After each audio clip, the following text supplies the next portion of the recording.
Ça va bien? Salut mon cher confrère. Comment ça, le vrai docteur? C'est lui le vrai docteur.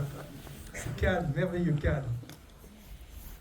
Alors l'idée c'est vraiment un échange avec vous, votre ressenti, les différentes questions que le film traite, puisque ça demande ça interroge beaucoup sur soi, sur notre vie à tous. C'est un sujet bouleversant, très rarement traité, j'ai envie de dire, au cinéma, et j'ai même envie de dire comme dans la vie.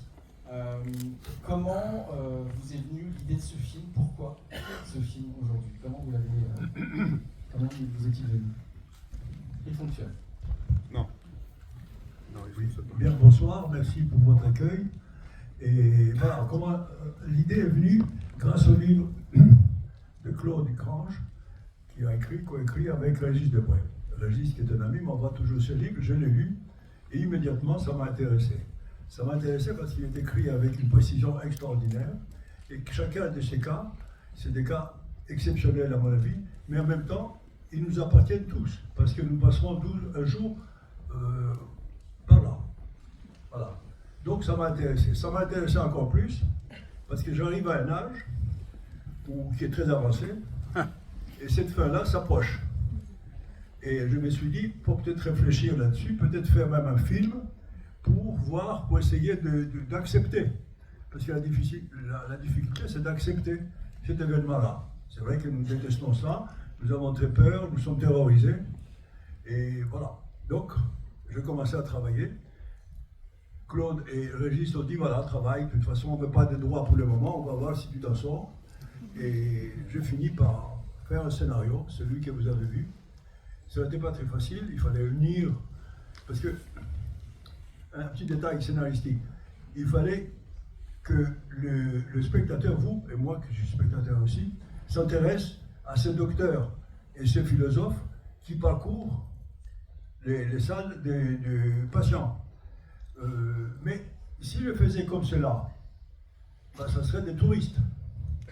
Tandis qu'il fallait trouver quelque chose qui concerne l'un des deux, surtout l'écrivain.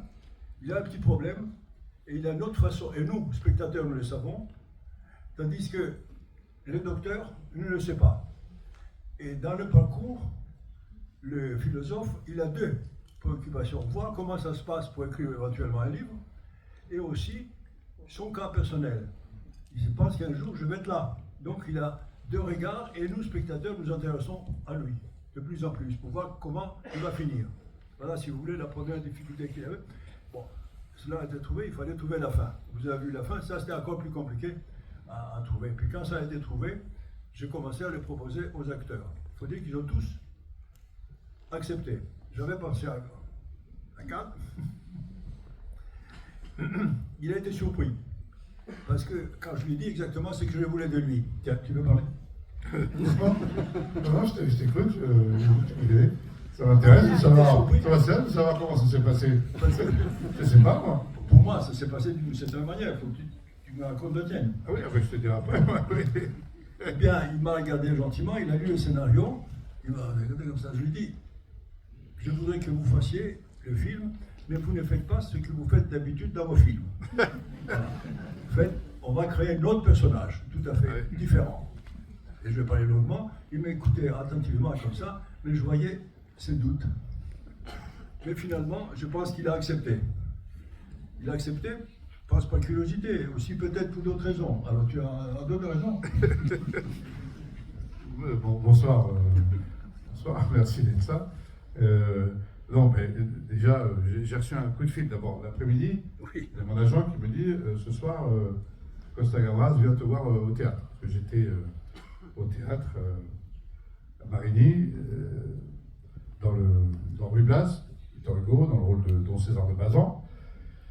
Et donc, quand j'ai appris que Costa et Michel, Oui, Michel. indissociable, Michel, vous la présentez, c'est la productrice. Et indissociable. ma femme depuis une soixantaine d'années. Voilà. Et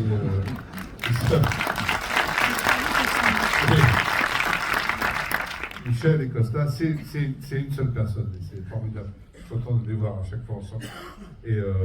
Et donc les deux sont venus me voir au théâtre, donc forcément, j'ai joué pour eux ce soir-là.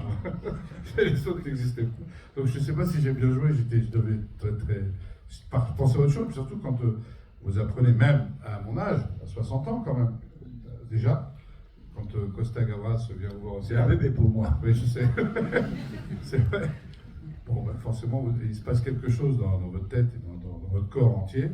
Et effectivement, on a dîné après, on a parlé du film. Et quand il m'a parlé du sujet et du rôle, effectivement, j'étais très... oui, j'étais pas inquiet, mais est-ce que je suis capable de faire ça, en fait? C'est toujours pareil. Est-ce qu'on est capable de faire ce qu'on ne fait pas d'habitude? Parce que bon, vous savez, parfois, on est un peu... Je dirais pas dans la facilité, mais dans le confort quand même. On vous vient vous chercher parfois pour ce que vous savez faire, pas pour ce que vous ne savez pas faire. Et là, c'est ce que tu voulais, c'est faire ce que je ne sais pas faire.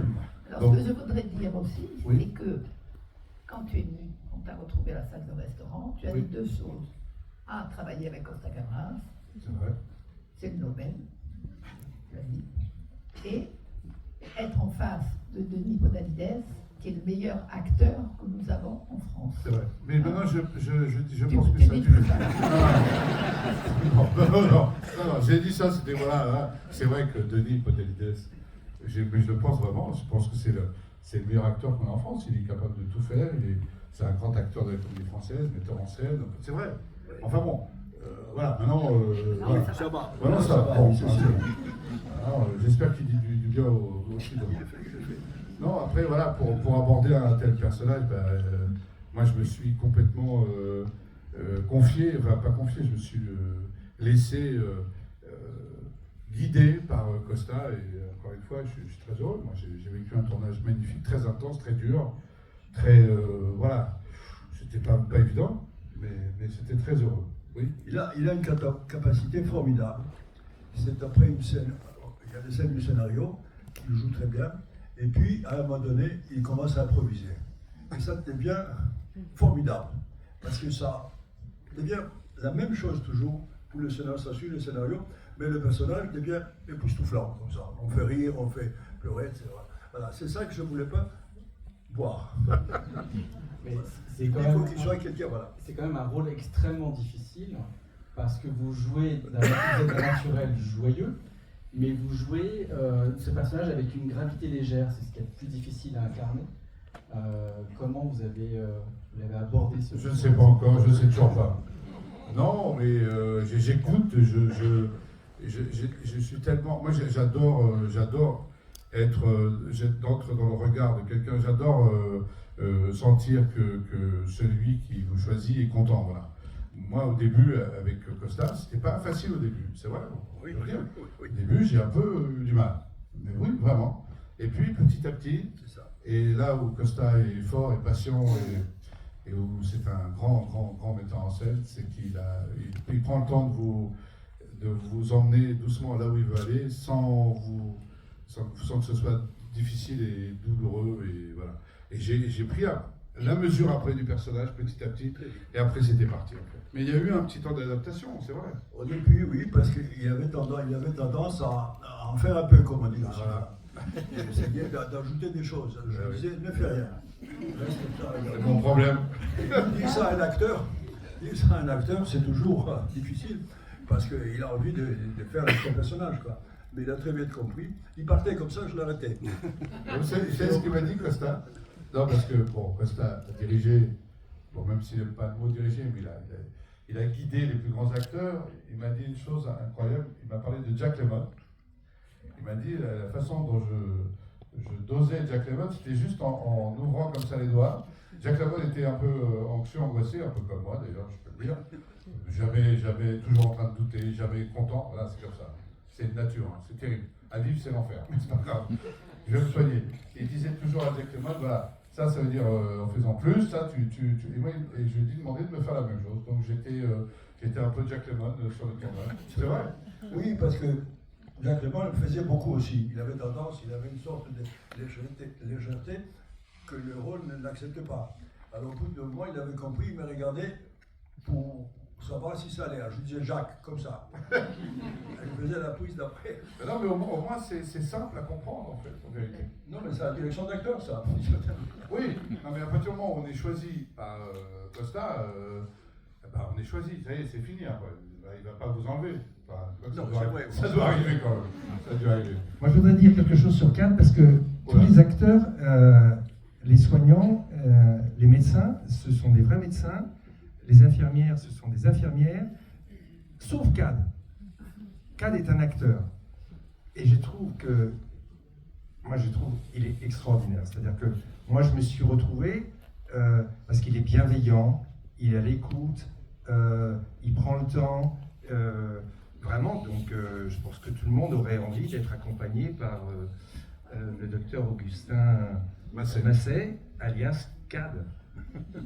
Mais Claude, il a quand même discuté longuement avec vous aussi.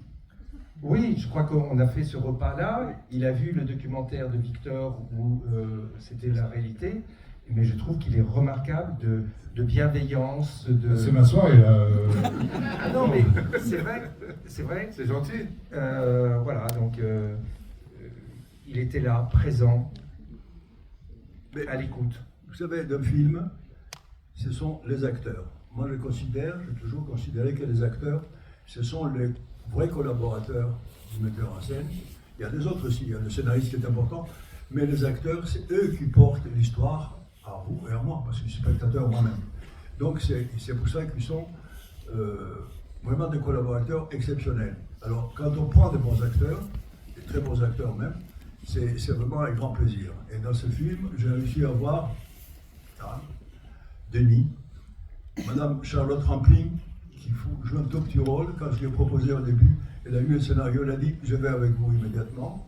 Et les autres aussi, et ça a été vraiment une joie formidable de les voir, de jouer, parce qu'on parle beaucoup de direction. Moi, je crois pas, je n'aime pas beaucoup le mot direction.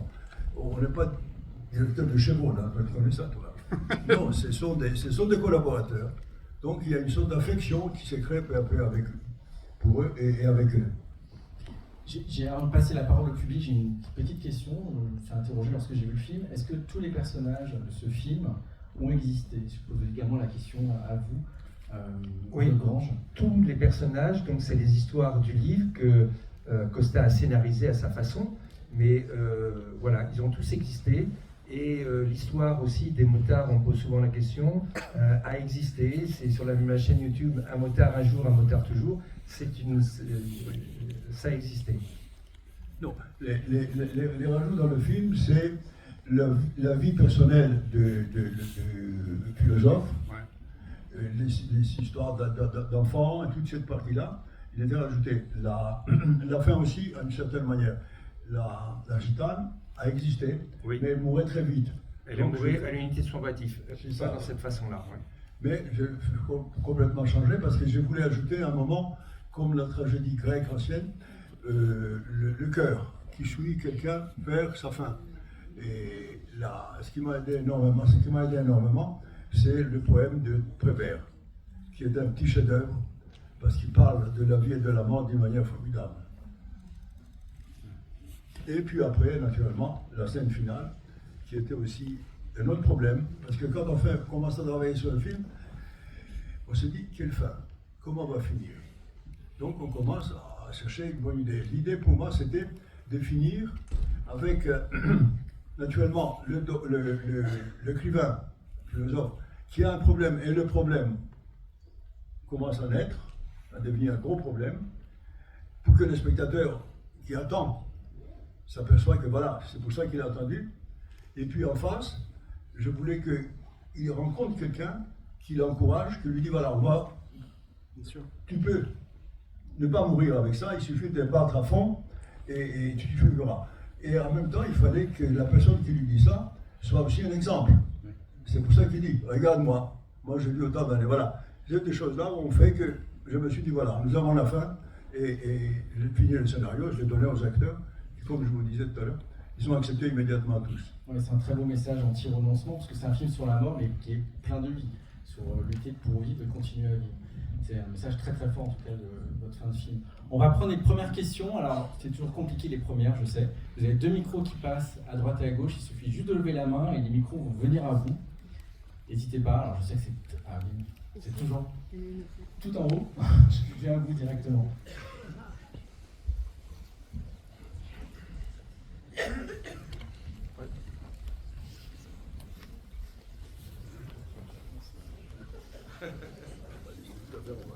Oui, bonsoir. Merci pour ce film que j'ai bien apprécié, je m'empresse de le dire, et notamment la bienveillance du personnage de Cadmerade.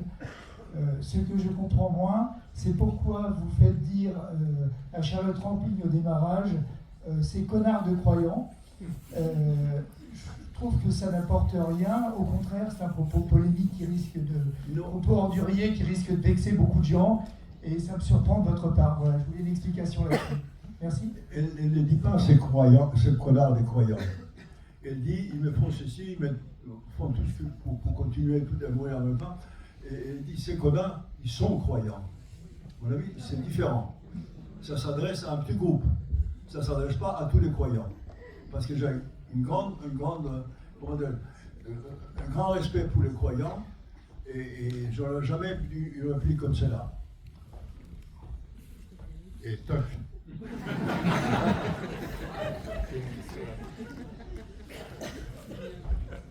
Oui.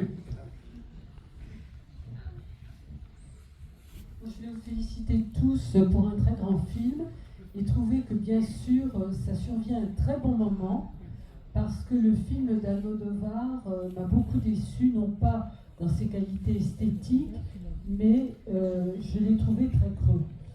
Alors que là, c'est un film qui est extrêmement riche, qui montre vraiment une certaine réalité un peu idéalisée quand même, hein, je crois qu'il faut le dire, mais c'est un film qui ne va pas donner une idée préconçue. Je ne sais pas ce que vous pensez du suicide assisté, Monsieur Costa-Gavras, et c'est très très bien. Vous avez ouvert la discussion. Merci madame. Merci. C'est un grand compliment de dire cela pour un film que l'ouvre la discussion, parce que finalement, nous faisons des films, et vous venez voir des films, c'est quoi un film? C'est un spectacle. Vous voyez, ça vous intéresse ou ça ne vous intéresse pas. Ce n'est pas un cours médical, un cours universitaire. C'est un spectacle et on essaye de vous donner avec une certaine liberté et après vous faites ce que vous voulez. Si vous discutez après à propos du film, c'est vraiment le plus grand compliment qu'on peut faire au film et aux metteurs en scène et à ceux qui ont participé. Oui, vraiment bravo parce que je trouve que c'est très intéressant l'histoire du philosophe quand même parce que c'est une réflexion sur la mort mais d'un point de vue philosophique. Et je voulais savoir dans quelle mesure quand même l'actualité sur ce sujet depuis le XXIe siècle, d'un siècle, n'est-ce pas, sur les personnes âgées, la fin de vie, etc. Dans quelle mesure l'actualité vous a un peu quand même influencé pour ce film? Toute l'actualité. Est-ce que l'actualité peut être influencée? Non, pas du tout. Et j'espérais même vous dire la vérité que malheureusement le film devrait sortir à cette époque, mais quand on a fini, je pensais que la loi, toute cette actualité serait avant les élections. Les élections sont sorties et nous ont retardé malheureusement, on était obligé de sortir maintenant. Je ne pense pas qu'un film doit avoir joué avec l'actualité. Je crois qu'un film doit vivre seul, de ce qu'il est. Et vous le voyez comme ça. Il ne faut pas les lier à l'actualité parce que l'actualité a d'autres propos et une autre raison d'être. Donc je ne voulais pas. Mais enfin, malheureusement, c'est tombé qu'il a fallu que l'actualité change et que le film soit à ce moment-là. Moi, je dirais malheureusement ou heureusement. Mais de toute façon, il faut savoir qu'un film, ça ne se fait pas en 5 minutes. On a commencé il y a 2 ans. Donc, il y a 2 ans, on ne savait pas. Oui, mais ça veut dire que c'est une vraie question de société. Il n'y a plus de micro, madame, Oui. vous savez ça. Non, mais c'est une vraie question de société. Et puis voilà, Voilà, c'est un vrai problème. Voilà. Une vraie Et d'une question. certaine façon, tous les films de Costa ont toujours devancé le problème sociétal. Hein, si vous prenez tous ces films, ils représentent un aspect de la société et quand il a sorti Z, c'était avant, La Veuve, c'était avant, comme le État de siège, Missing, tous ces films ont les absents étaient prémonitoires. C'est ça. Le film sur américain avec Music, non, Music Box. Music Box, non? Bienvenue chez les ch'tis. Ça s'appelle en anglais Betrayed, mais qui s'appelle La main droite du La main diable en droite du français, où il y a une chasse au noir et un attentat qu'a fait l'extrême droite à Oklahoma. Et au moment où le film est sorti, tout le monde, les Américains, disaient mais c'est quoi cette histoire de chasse au noir, ça n'existe plus. C'est quoi les attentats de l'extrême droite? Mais un an après, il y a eu l'attentat d'Oklahoma qui a fait 180 morts. Donc, sans vouloir, peut-être parce qu'il Costa sent les choses, voilà. Alors, là, c'est pas sans vouloir, puisque c'est son âge aussi qui lui a fait décider de faire ce film. Moi, j'avais une question.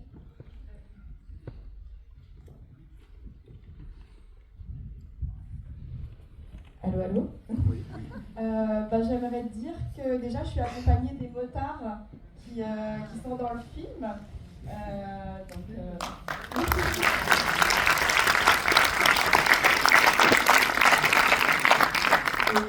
Bravo pour ce film qui est super. Et moi-même, je suis patiente partenaire et j'ai eu un cancer du sein et ça m'a beaucoup touchée ce que vous avez fait. Et à ma hauteur, j'ai fait un petit film avec les motards du club aussi. Alors que j'étais chauve, j'ai fait un casting de 8 motards chauves. Et donc il y avait moi au milieu de tout ça. Et en fait, moi, ce qui m'intéresse de savoir, donc c'est, j'ai envie de savoir le médecin, l'avis du médecin. Donc, est-ce que c'est réellement comme ça que vous accompagnez les patients en fin de vie? Parce que moi, j'ai travaillé à l'Institut Curie, à d'autres endroits, pour la PHP, et en fait, c'est pas ce que je vois. Et voilà, est-ce que c'est vraiment comme ça chez vous? Alors, c'est vrai qu'il y a beaucoup de personnes qui disent mais c'est un peu idéalisé, c'est voilà. Ben non, moi j'ai vécu ces histoires-là.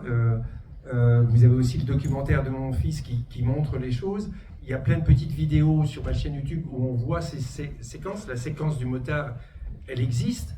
Donc oui, ça s'est passé comme ça. Il y a plein de choses extraordinaires qui se sont passées. Les histoires du chien, du chat, il y a même un cheval qui est venu à l'unité de soins palliatifs. Donc tout ça, ça existe. Dans ces unités-là, on est innovant, on favorise les projets de vie des personnes. Et c'est vrai que moi j'ai retrouvé, moi je remercie donc Costa parce que moi je m'y retrouve par rapport au livre, je me retrouve par rapport à la philosophie du soin palliatif.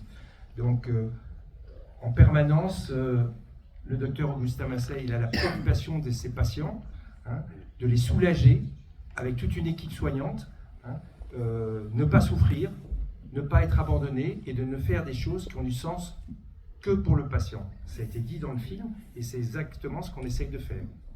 Vous savez, il y a une chose qui est extraordinaire en soins palliatifs. Quand on va à l'hôpital et on est examiné par les docteurs restent toujours debout et vous disent exactement ce que vous devez faire. Dans les soins palliatifs, les docteurs, ils s'assiedent.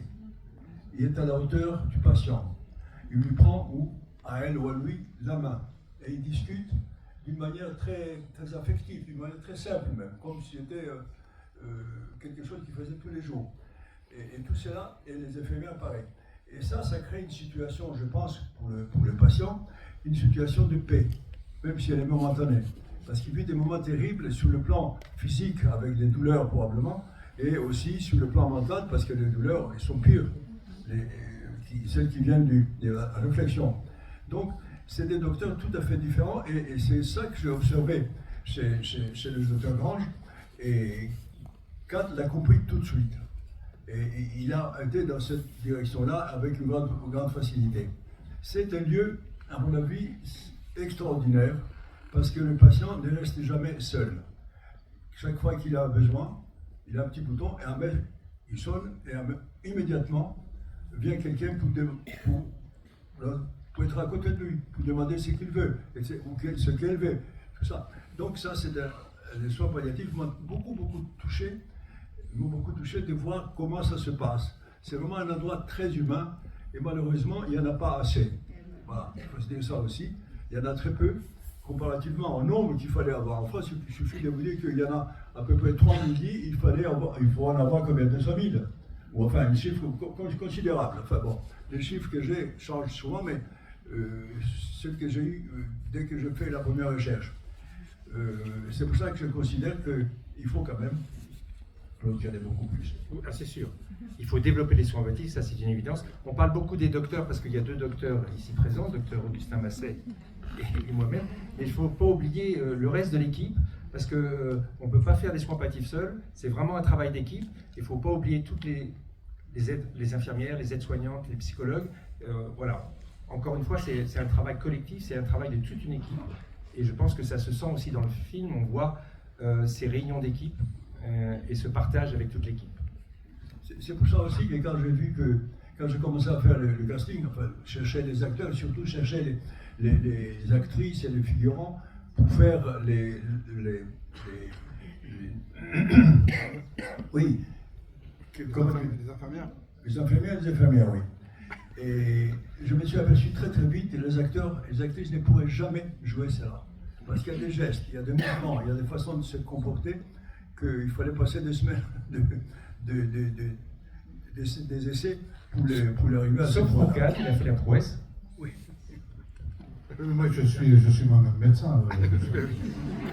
Ce que je n'ai jamais dit, évidemment, jusqu'à maintenant. Et je suis ornithologue. Je ne sais pas si c'est vraiment ça que... Oui. Bonjour. Ah, c'est pas pour dire bonjour, pour parler. Attendez, le micro va arriver. Attendez. Si, je vais dire bonjour quand même. Bonsoir. Bonsoir. Merci beaucoup pour ce que vous partagez pour ce film. Moi, il y a une question que j'ai envie de vous poser, et c'est la place de la douceur. Ce film est un film très doux. Et vous parliez, madame, de la capacité de Costa Gavras d'avoir cette intuition. Est-ce que vous avez l'intuition que la douceur pourrait advenir dans un sens plus large, parce que c'est une invitation assez forte, je trouve, dans votre film aujourd'hui. C'est la douceur de traiter ce monde. Voilà. On n'entend pas très bien le... Si. D'apporter un peu de non, douceur. Attendez, un des problèmes de l'âge, ça fait baisser aussi le coude. Hein. Ah oui. L'audition. Dis-moi. Non, madame. Non, madame, c'est madame. Je vais traduire hein, pour... Merci, c'est gentil. En grec, je traduis en grec, hein, ça veut dire en Formidable. Calimera, sauce. C'est l'improvisation dont je parlais. Non, madame se demandait si la douceur qu'il y a dans le film allait se répandre ailleurs, dans d'autres... Alors, c'est pas exactement ça, mais merci d'avoir répondu. Je disais que Costa Gavras est reconnu pour son intuition, justement, d'être en capacité de révéler comme vous disiez à propos d'Oklahoma, et je faisais un clin d'œil beaucoup plus positif en parlant de la douceur de ce film, pour un sujet qui est, comme il est dit, et comme nous savons tous, qui peut être très très anxiogène, très compliqué à vivre. Et moi, je trouve qu'il y a une douceur qui est absolument incroyable. Et je me demandais si vous voyez cette douceur advenir dans le monde qui vient. Voilà, parce que je pense qu'elle nous aidera à vivre beaucoup de choses. Alors, Costa, c'est douceur. Le médecin. Alors, Costa, c'est la réponse là. Est-ce que tu vois de la douceur arriver dans ce monde? Parce qu'il y a beaucoup de douceur dans ce film. La douceur dépend de chacun d'entre vous, comment se comporte avec l'autre. Voilà, c'est la base. Mais je vois un monde terrible en ce moment, un monde très difficile, où il n'y a que les milliardaires qui vont diriger pendant quelques années. Voilà. Et avec leurs intérêts. Et je vois une chose très triste en France aussi, qu'il y a beaucoup de moyens de communication commencent à appartenir de plus en plus à des milliardaires, et à ce point qu'ils viennent d'acheter une école de journalistes. Pourquoi les milliardaires propriétaires de grands journaux achètent une école de journalistes? Eh bien, pour préparer des journalistes. Voilà. Comme on prépare des docteurs, mais eux, ils veulent des journalistes qui disent du bien d'eux. Voilà. C'est ça, malheureusement, la situation dans laquelle nous vivons. Et malheureusement, nous vivons pendant quelques temps. Et c'est là où vient la responsabilité. Alors, je ne vais pas faire un discours politique, vous dire ce qu'il faut faire. C'est pas la responsabilité de chacun d'entre nous, comment on va se comporter dans la vie. Mais ton film apporte de la douceur. Oui. Je pense que chaque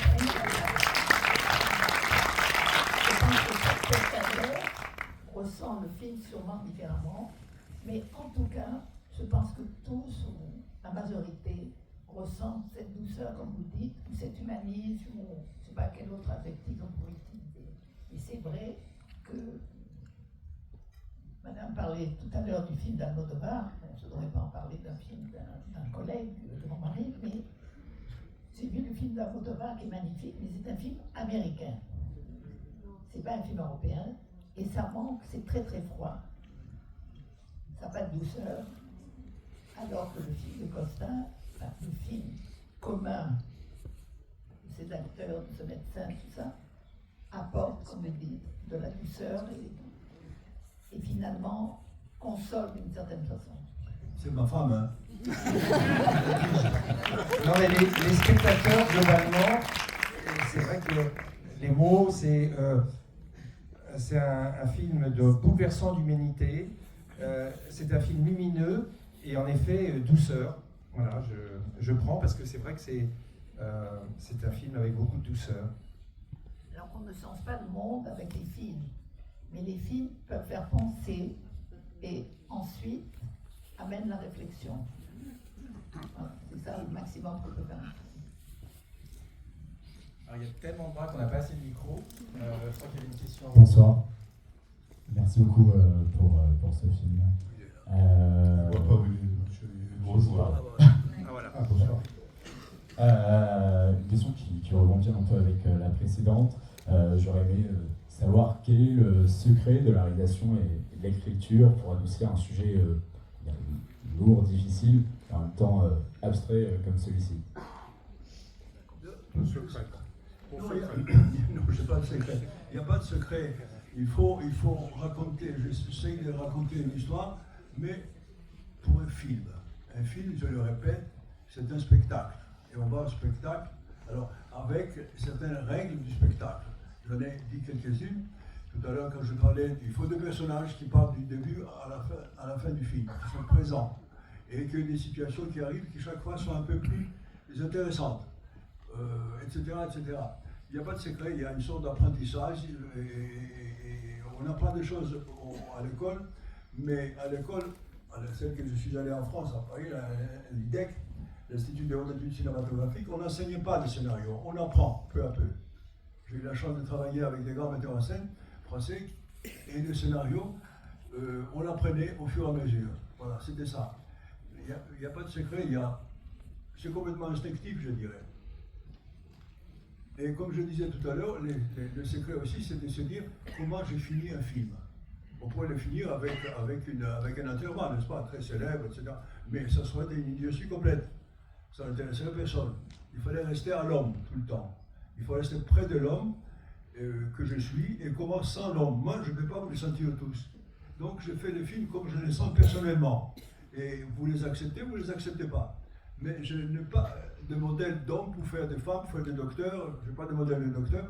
Donc, c'est le docteur que j'idéalise et aussi le docteur que j'ai vu. Les deux éléments ont fait que j'ai fait le docteur que vous avez vu dans le film. Un vrai et puis quelqu'un qui joue, parce que c'est moi, on joue au cinéma. Tu joues? Bonjour. Je voulais savoir exactement pourquoi on ne pouvait pas continuer à se faire soigner en service d'oncologie et qu'on devait obligatoirement passer dans un service de soins palliatifs. Parce que par exemple, on prend l'exemple de la jeune fille qui n'a pas du tout envie de mourir, ce n'est pas son heure, ce n'est pas forcément son heure même si on est plus âgé. Donc j'ai l'impression qu'en fait le fait de cloisonner les services comme ça rajoute une double peine à la personne qui est malade et qui éventuellement est en fin de vie. Donc je trouve ça encore plus dur. Quand on emploie le mot palliatif, on sait que c'est la fin, alors qu'en fait on n'a pas forcément envie de le savoir et on peut avoir encore envie de se battre et pas avoir envie de l'admettre. Alors vous avez un petit peu raison peut-être, mais pas tout à fait quand même. Ça marche? On m'entend? Moi j'ai créé l'unité de soins palliatifs à Oudan en juin 99. Et personne n'avait envie d'aller en unité de soins palliatifs. Parce qu'il y avait la représentation, le soin palliatif c'est le mouroir. Et donc on disait aux personnes, écoutez, d'abord les familles venaient voir, on leur faisait visiter, et les personnes elles disaient pourquoi j'y suis pas rentré plus tôt. Donc vous dites il faut rester en service de cancérologie. Les cancérologues, je veux dire qu'ils ne sont pas faits pour accompagner, ils n'ont pas le temps. Et je pense qu'au départ, on voulait faire des soins palliatifs partout. Mais on a bien vu qu'à un moment donné, ce n'était pas possible parce que c'est un véritable changement de paradigme. C'est-à-dire qu'on met le malade au centre et nous, on essaye de faire au mieux, mais une médecine totalement différente. Nous, le malade, on ne peut plus le guérir. À quoi ça sert qu'il reste dans un service de cancérologie s'il n'y a plus de cancérologie, s'il n'y a plus de chimiothérapie, d'immunothérapie ou de traitement possible? Pardon? Non, je ne parlais pas de type de traitement. Je disais juste que. Donnez le micro parce que là, ça devient chose. sérieux. Ça gueule. Ça s'engueule, c'est bon. Non, c'était juste cette idée de cloisonnement. Pourquoi on bascule? Eh bien alors, on pourrait, à partir du moment où les cancérologues savent, à un moment donné, dire on passe en soins palliatifs et on continue. Alors, ok, par exemple, en pédiatrie, la pédiatrie, il n'y a pas de service d'unité de soins palliatifs pédiatriques, ce sont les pédiatres qui, à un moment donné, continuent à s'occuper, au départ, dans la phase curative, et après dans la phase palliative. Mais dans ce cas-là, il va falloir convaincre tous les services de cancérologie de faire de la médecine palliative. Donc, je vous souhaite du bon courage. Et pourquoi pas? Pourquoi pas? C'est quelque chose à réfléchir, Oui. d'après moi. Demandez à nos cancérologues. Il y a des équipes mobiles de soins palliatifs. Ça y est, ça s'aligne, enfin. C'est bon. Alors, il y a des équipes mobiles de soins palliatifs, en effet, où les personnes restent dans leur service et c'est l'équipe qui vient dans le service. Ça existe. Alors, il y a 75 questions à gauche, allez-y. Allez-y. Oui. Vas-y. Bonsoir. Merci beaucoup d'avoir fait un film sur la mort où on parle. Il y a un certain recul et une objectivité, et en fait, je pense que si on parlait tous de la mort plus facilement, on pourrait mourir plus tranquillement. J'ai accompagné mon père, donc j'étais avec lui, il m'a dit qu'il pouvait partir, donc c'est quelque chose qui me touche. Mais j'avais une question pour Cagnera. Est-ce que un rôle comme ça a modifié votre vision de la mort, ou votre approche de la mort? Bien. C'est moi cadre. Il a pas dit Pascal Laval, c'est la caméra. C'est moi qui réponds. Tu veux répondre à la place? Non. Oui, alors, est-ce que ça a changé ma vision de la mort? Ah, la vache. Faut vraiment que je réponde de ça. Oui. Alors, non, mais je me suis fait une réflexion après le film. J'ai dit, ça donne envie de mourir. Voilà, en fait, oui. C'est-à-dire que ce que j'ai vécu moi à l'intérieur, alors encore une fois, je ne serai jamais médecin. Je le dis tout de suite, c'est un rôle. Je ne serai jamais président de la République. Quand j'étais le baron noir, je n'étais pas non plus un homme politique. Je sais très bien faire la différence. Mais par contre, j'ai vécu le tournage au milieu de vrais professionnels, comme disait Claude, avec des vrais. Certains, j'en reconnais, sont dans la salle. Il me semble avoir reconnu quelques acteurs infirmiers ou médecins. Mais c'est vrai, oui, on peut le saluer.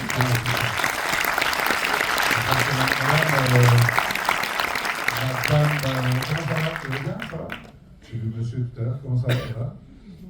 C'était vraiment des vrais compagnons parce qu'ils m'ont parlé, me disaient que ce que je faisais c'était juste, que j'étais franchement, ils nous ont beaucoup aidé avec Denis pour être à l'aise, parce qu'on tournait vraiment dans un hôpital, on était au milieu de vrais malades, alors pas en soins palliatifs, on est bien d'accord, on était quand même dans un vrai milieu hospitalier. Moi je ne suis pas très à l'aise avec ce monde-là, je le dis la vérité, mais j'étais très confort, j'étais très bien. Et la mort, voilà, on parlait de votre père, c'est ça? Moi-même, il n'y a pas si longtemps, j'ai aussi accompagné mon papa, donc évidemment, ça résonne, ça fait écho à nos propres histoires. C'est vrai que je le dis, mais ça, je ne le dirai pas ailleurs que dans une salle comme ça en privé. Je pense que j'aurais aimé que mon père soit en soins palliatifs, voilà, par exemple, ce qui n'a pas été le cas. Donc ça a été très douloureux, très dur, et c'est vrai que ce film m'a réconcilié avec la mort, en fait. Quand je dis m'a donné envie de mourir, ça veut dire de mourir bien, quoi. Que la mort pouvait être une chose acceptable. Grâce à ce film, c'est vrai, ça m'a changé comme ça. Mais je ne sais toujours pas soigner. Hein. Par contre, ne me demandez pas de vos prescrire du Doliprane, je ne sais pas le faire. Mais par contre, j'ai effectivement changé un peu. Je me sens mieux. Voilà, j'étais très apaisé après ce film. Parce que ça fait peur. Ça fait peur à tout le monde. Et même si on est jeune, on se dit c'est loin, on est tellement touché de près ou de loin par les proches ou les amis qui partent trop vite qu'on sent que c'est pas si loin que ça. Et ce film m'a aidé. Je vais être très long, j'ai envie de continuer à parler pendant 1 heure. Voilà. Et vous savez, je suis né en 1964. Allez-y, je vous en prie. Monsieur ou madame?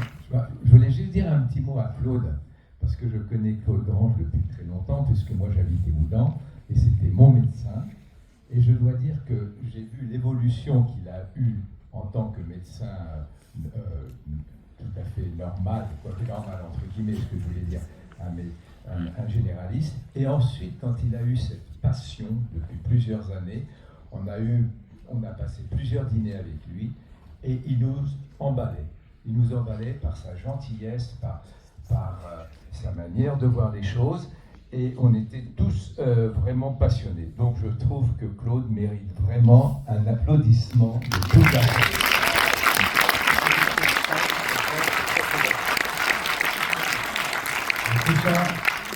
Et tout ça avec une doudoune. Ça va me le faire, hein. Gardez sa doudoune. Bonsoir. Fort. Est-ce qu'on m'entend, hein? Oui, bien sûr. Merci beaucoup pour ce film qui donne à voir des choses de voir. Et comme l'a dit justement Cameron, en effet, on aimerait tous pouvoir pas mourir demain comme ça, mais un jour comme ça. Par contre, c'est vrai que la réalité, on a eu l'occasion de la connaître dans la famille, et elle est un peu différente de ce qu'on voit dans le film, clairement. Moi, ce que je voulais savoir, c'est est-ce que le geste qu'on voit à la fin avec la famille gitane, dans laquelle le médecin donne des seringues avec des produits qui va s'injecter, est-ce que c'est vraiment quelque chose qui peut exister en France? Parce que moi, ça m'a fait penser à ce qu'on peut trouver en Belgique ou en Suisse. Je n'imaginais pas que ce soit possible en France. Alors, on va être très clair. C'est une séquence, en effet, qui peut susciter des polémiques et chacun peut y trouver ce qu'il veut y trouver. En fait, il y a 2 seringues. Il y a une seringue bleue avec de la morphine pour calmer la douleur. Dans tous les services de soins palliatifs, on calme la douleur et souvent, c'est des personnes qui sont très douloureuses et ils ont un pouce-seringue morphine avec la possibilité de se faire des bolus en cas de douleur, d'avoir une dose de morphine en plus. La deuxième seringue rouge, c'est du midazolam. Donc c'est un médicament qui est un anxiolytique sédatif. C'est ce médicament avec lequel on calme l'angoisse ou à un moment donné, on peut faire des sédations telles que le décrit la loi Leonetti, les sédations transitoires, et qu'elle le décrit la loi Claes-Leonetti de la sédation profonde continue jusqu'au décès. Et donc elle part avec 2 seringues parce qu'elle veut que ça se passe à la roulotte, et elle sort avec sa seringue de morphine et avec sa seringue de midazolam selon un protocole défini par le médecin. Et son assistante, elle est infirmière et elle a la possibilité, si à un moment donné elle est très angoissée, de faire des interdoses ou d'augmenter le débit du midazolam pour la mettre dans un sommeil. Et qu'elle le demande elle-même. Et qu'elle le demande elle-même parce qu'elle n'est pas bien. En fait, le malade, à l'hôpital, il appuie sur la sonnette, il dit « je ne vais pas bien ». Et l'infirmière, est-ce que c'est du j'ai mal ou est-ce que c'est du je suis mal? Si c'est du j'ai mal, c'est l'interdose de morphine. Si c'est je suis mal, je suis angoissé, eh bien, on donne du midazolam avec la possibilité, à un moment donné, si c'est insupportable, de mettre en place une sédation. Mais c'est en rien un produit létal qui est dans cette seringue. Oui, mais la loi Leonetti dit que la sédation peut aller jusqu'à la mort, à partir du moment où on n'a pas l'intention de la donner. Alors, je vais préciser. Donc la sédation, c'est en effet, il y a la possibilité de sédation profonde continue jusqu'au décès. C'est pas le produit qui va faire mourir, c'est la maladie qui va faire mourir. Et comme on arrête tout le reste, bien évidemment, une personne gravement malade, cachectique le plus souvent, si elle est dans un sommeil, elle est plus nourrie, elle est plus hydratée, elle va forcément partir dans son sommeil. Mais elle va partir du fait de sa maladie, pas par rapport au produit qu'on lui donne. Le produit, c'est uniquement pour la mettre dans un sommeil. Pour moi, il était important que tout se passe dans la légalité.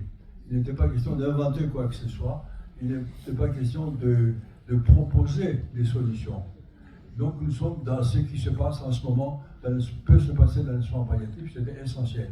Bon, mais là, il y a des discussions au Parlement, je pense qu'ils trouveront des solutions, je ne sais pas lesquelles. Ceci dit, je pense personnellement qu'une loi ne suffit pas.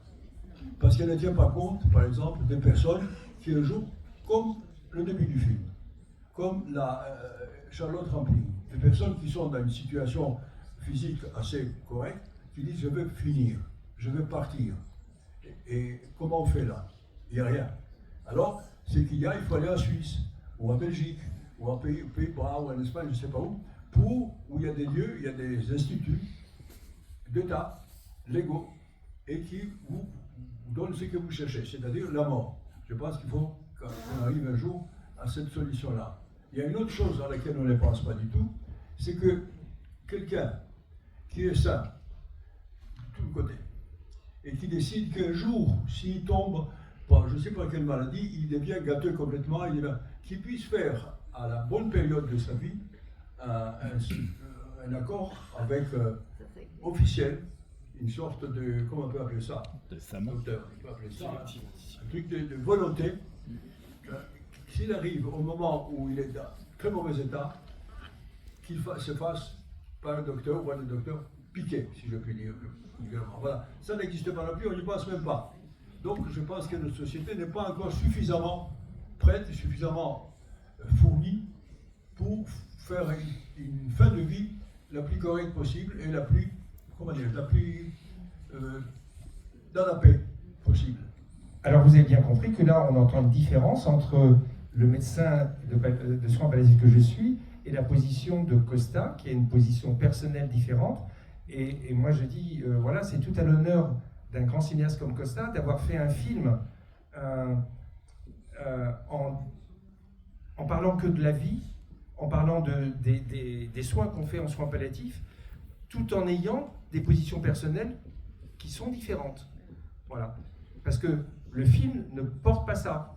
Le film, ça parle de malades qui sont pris en charge en soins palliatifs. À aucun moment, les soignants et le docteur Augustin Masset a une intention de faire mourir. Il a une intention simplement d'accompagner et de soulager le mieux possible ces personnes.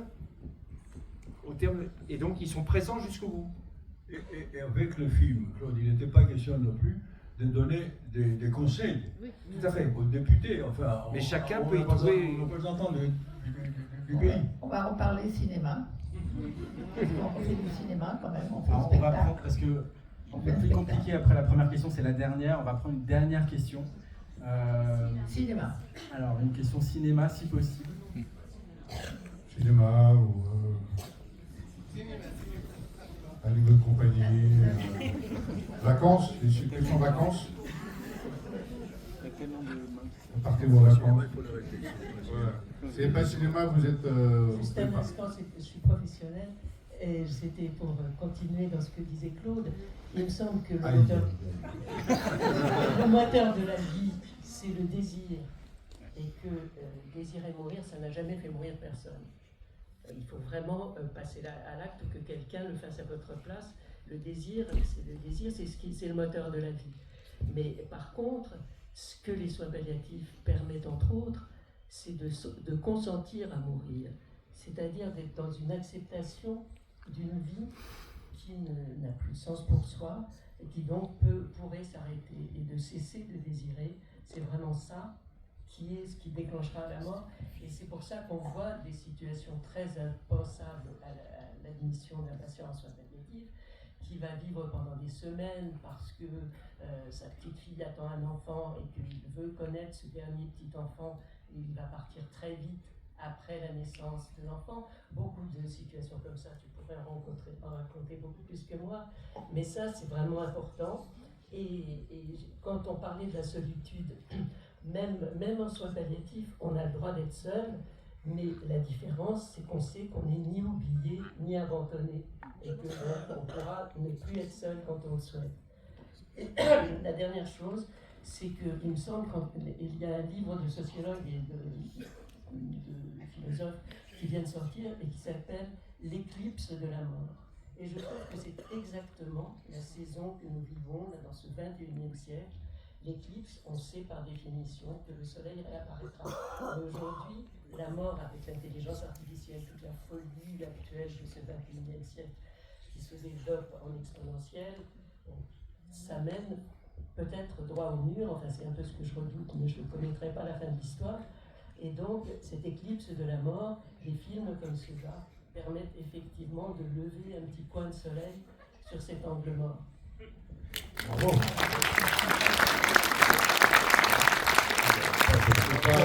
C'était pas le cinéma, mais c'était... je vais ressortir cette phrase. L'éclipse. L'éclipse de la mort. C'est une bonne expression, l'éclipse de la mort. Il faut qu'elle soit prise dans le sens poétique dont vous parlez. Costa Gavras, vous pouvez commencer à mettre vos vêtements, je vais commencer à mettre vos vêtements. Allez-y, commencez à mettre vos vêtements, on va rester là de toute façon. Costa Gavras, merci pour votre regard. Merci à Catherine, merci pour les 12 février.